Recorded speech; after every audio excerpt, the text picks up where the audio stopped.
ক্ষমতার লোভ আর দখলদারি পাগল বানিয়ে তুলছে, তাই না? টেম্পো স্ট্যান্ড থেকে শুরু করে কোথাও আর বাদ রাখা যাবে না।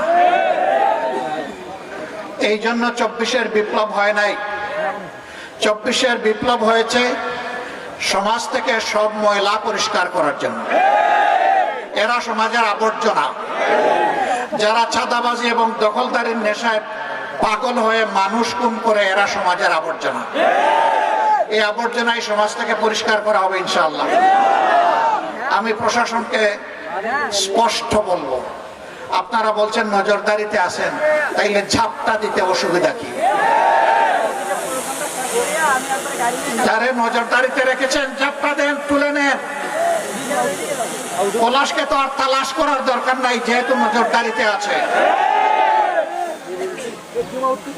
আইনের আওতায় আপনারা না আনলে মানুষকে আইন হাতে তুলে দেওয়ার প্রকারান্তরে এটা হবে উস্কানি। অবশ্যই প্রশাসনকে তার দায়িত্ব পালন করতে হবে। প্রশাসন কোনো দলের নয়, প্রশাসন গোটা জাতির সম্পদ।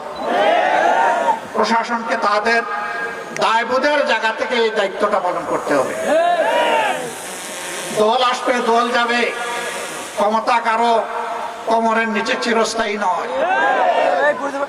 তুতিল মুলকা মান তাশাউ ওয়া তানজিউল মুলকা মিম্মান তাশাউ। আল্লাহ যাকে পছন্দ করেন ক্ষমতায় বসান, আর যখন আষাঢ় মেরে টুকরা টুকরা করতে চান তখন উঠায় নেন। এর আগে একজন মানুষকে জ্বালাতন করেছে, খুন করেছে, গুম করেছে, পঙ্গু করেছে, মামলা দিয়েছে, জেলকে বাসস্থান বানিয়েছে, বহু মায়ের বুক খালি করেছে, অবুঝ শিশুদেরকে এতিম বানিয়েছে, যুবতী বোনদেরকে বিধবা বানিয়েছে, মা বাবার চোখে এখনো পানি ঝরছে। ফ্যাসিবাদ একটা রূপ, এটা নির্দিষ্ট কোনো দলের সাথে থাকে না, এটা একটা ভাইরাস। এটা যেখানেই বোর করে ওরাই ফ্যাসিবাদী। এক ফ্যাসিবাদীদেরকে তাড়াইয়া বাংলাদেশের জনগণ আরেক ফ্যাসিবাদী চায় না।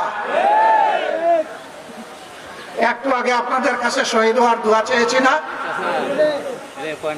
প্রয়োজনে জাতির জন্য আরেকটি অসমাপ্ত অনিবার্য বিপ্লবের একজন কর্মী হিসাবে আল্লাহ যদি আমাকে কবুল করেন, আমি আমার আল্লাহর দরবারে 1000 বার শুকরিয়া আদায় করে রক্তের চাঁদের পরে আল্লাহর দরবারে হাজির হয়ে যাব। কিন্তু কোন ফ্যাসিবাদকে বাংলার জমিনে প্রশ্রয় দিব না, বরদাস্ত করব না ইনশাআল্লাহ। আপনারা তৈরি হন। যেইভাবে 24 সালে ভাই বোনেরা সবাই রাস্তায় নেমে এসেছিলেন, মা 10 মাসের শিশু সন্তান নিয়ে রাস্তায় নেমে এসেছিলেন, হয়তো আবার আমাদেরকে রাস্তায় নামতে হবে। জাতির জন্য প্রয়োজনে একবার নয়, 100বার নামবো ইনশাআল্লাহ। যত সময় আল্লাহ জীবন দিয়ে রেখেছেন, যত সময় নামার শক্তি দিয়ে আল্লাহ রাখবেন, তত সময় জাতির প্রয়োজনে অবশ্যই নামবো। আমরা কাপুরুষ নই, আমরা দুর্বল নই।